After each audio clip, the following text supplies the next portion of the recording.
Оргамак от спорты мәктәбендә шөгыльләнүче укучылар бүгенге көндә үзләренчә сынауга әзерләнә. Ни дисәң дә Сабантуй халык бәйрәме. Анда җиңү яулауда зур дәрәҗә. Чабыш атлары өчен бигрәк тә. Атларны хәзерге вакытта Сабантуй ярышларын әзерлибез. Безнең инде бу ел Аллаһка шөкер инде районыбызда атлар җитәрлек. Инде безгә чакырулар булды, күп җиргә бездә атлар юк, килә алмыйсызмы дип. Безнең Аллаһка шөкер үзебездән шушы мәктәптән генә 11 ат чыгачак Сабантуйга. Атлар башта Ливадада махсус бүлеп алынган урыннарда аяк яза. Шуннан соң күнегүләр үткәрергә ипподромга төшәләр.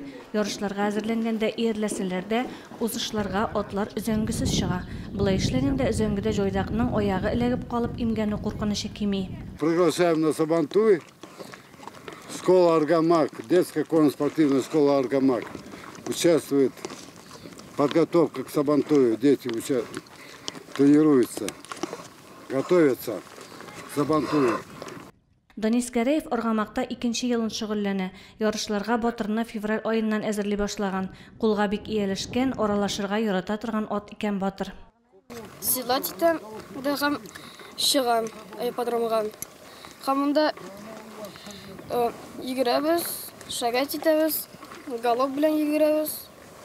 Алиса Зиннурова мәктәпкә октябрь аенда атлар турында фильм караганнан соң килгән. Холкы буенча үзенә туры килгән атны конкурда сынап сайлап алган. Беренче тренировкада батка утыртканнар һәм шул вакыттан дус мин бу ат белән йөрү, теге шабу бөтен әйбәт, сикерү әйбәт. Атлар белән йөргәндә ял итәсең. Быел районыбызда Сабантуенда катнашырлык атлар җитәрлек. Мөслим районыннан 9 юртак 2 чабышкы ат чабышларына чыгачак. Ярышларны оештыруда яңалыклар да бар. Балалар өчен аерым бер заезд ясадык. Алар 4 атта 4 укучы бала шунда шөгыльләнгән ярышачаклар. Монда инде олы яшьтәге 2нче заезд ясадык. Олы яшьтәге кешеләр үзләренең атлары белән чабыша инде. Мөслим Сабантуенда барлыгы 32 ат беренче булып килергә әзерләнә. Электән Сабантуена бүләк җыйганда иң соң булып килгән атка да махсус атап бүләк бирүчеләр булган. Бу йола әле хәзердә саклана. Ярышларда катнашкан барлык атларда бүләкле булачак. Алар быел да мулдан әзерләнгән. Гөлназ Җәлилова, Динар Нуртдинов, Мөслим телевидениесе.